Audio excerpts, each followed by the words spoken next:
Hey everyone, and welcome back to the channel. How are you really doing? I'm not just asking about your day or what you've been busy with. I'm asking about you, the real you, underneath all the to-do lists, the expectations, and the constant noise of the world. It's easy to get lost, isn't it? We spend so much of our energy focusing on our jobs, our families, our social lives, and what everyone else thinks of us, that we sometimes forget to check in with the most important person in our lives, ourselves. Think about it. When was the last time you truly listened to what you wanted, not what you thought you should want? When did you last do something just for the pure joy of it, without worrying if it was productive or if it would look good on social media? It's like we're all running this marathon we didn't sign up for, chasing a finish line that keeps moving.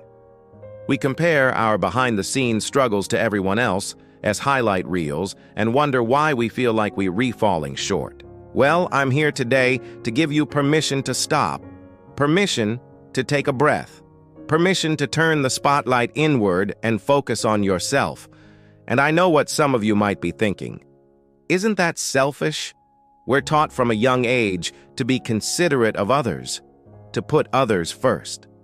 And while that's a beautiful quality, it's been twisted into a belief that taking care of ourselves is somehow a selfish act. But let me reframe that for you. You cannot pour from an empty cup. It's not selfish. It's essential. It is the foundation upon which you can build a life where you can genuinely and sustainably show up for others. Focusing on yourself isn't about neglecting the world. It's about making sure you're strong enough to engage with it in a healthy, meaningful way. So, how do we start? It sounds so simple, focus on yourself. But in practice, it can feel like trying to learn a new language. The first step is awareness. It's about creating moments of stillness in your day to just be. Maybe it's 5 minutes in the morning before you grab your phone. Instead of scrolling through emails or news feeds, just sit with your own thoughts. Notice how you feel, physically and emotionally, without judgment. Is your shoulder tense? Are you feeling anxious about the day ahead? Just notice it.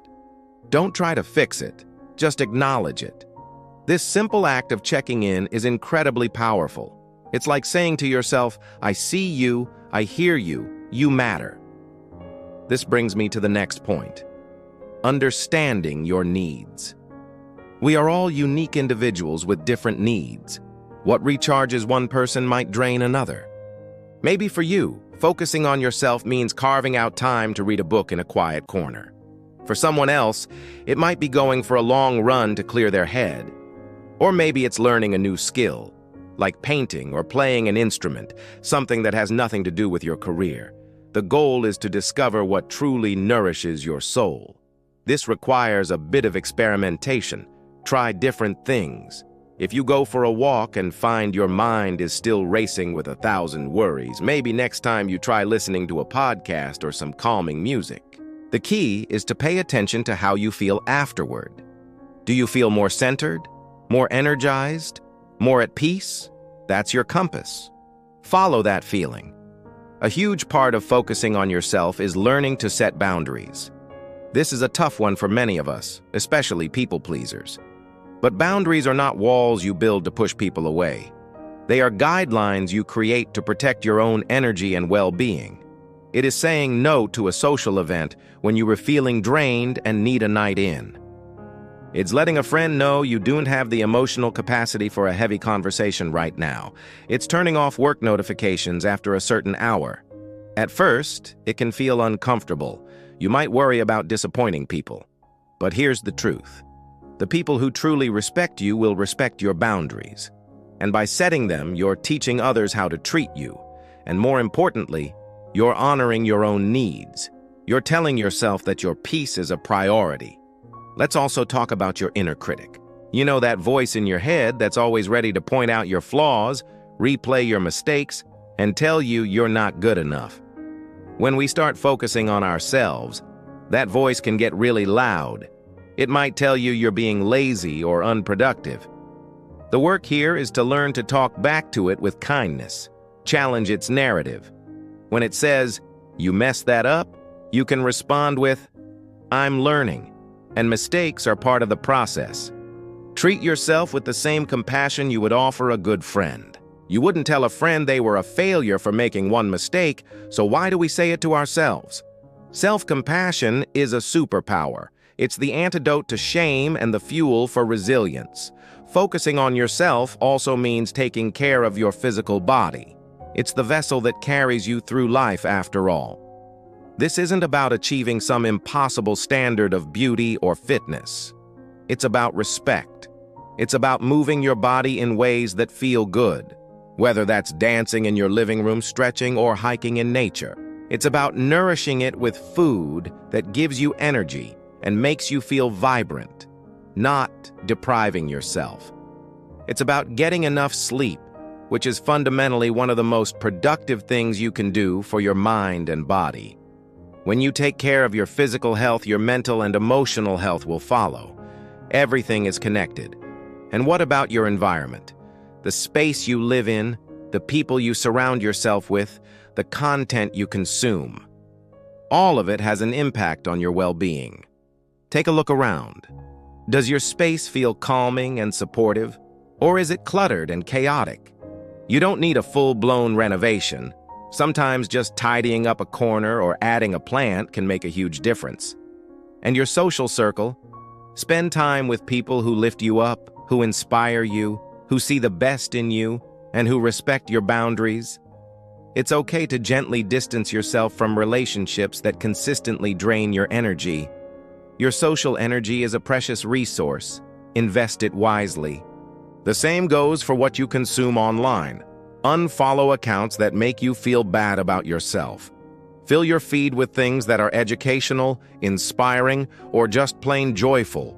You have control over the information and energy you let into your life. Let's be real, this journey isn't linear.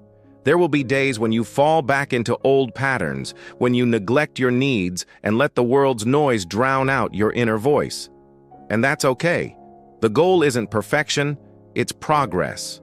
It's about gently and consistently redirecting your attention back to yourself, time and time again. Each time you choose to honor your needs, you strengthen that muscle. Each time you set a boundary, it gets a little easier. Each time you speak to yourself with kindness, you rewrite an old, unhelpful script. Ultimately, focusing on yourself is an act of profound love. It's the most important relationship you will ever have. When you are grounded, centered, and fulfilled, you become a better friend, a better partner, a better colleague, a better human. You bring your best self to the world, not what's left of you. You start living a life that feels authentic and true, guided by your own inner compass, not by external pressures. You start to realize that your worth isn't measured by your productivity or by other people's approval. Your worth is inherent. You are worthy of your own time, your own care, and your own love, simply because you exist. So my invitation to you today is to start small. What is one small thing you can do just for you? Maybe it's taking 10 deep breaths. Maybe it's putting on your favorite song and just listening. Maybe it's writing down 3 things you're grateful for. Whatever it is, do it with intention. Do it as a declaration that you are choosing to focus on yourself. You deserve it. Your future self will thank you for it. Thank you so much for spending this time with me today. I hope this gave you a little bit of inspiration to turn your focus inward. If you found this helpful, please give this video a thumbs up and consider subscribing to the channel for more content like this. I'd love to hear in the comments one way you are going to focus on yourself this week. Let's inspire each other. Take care, and I'll see you in the next one.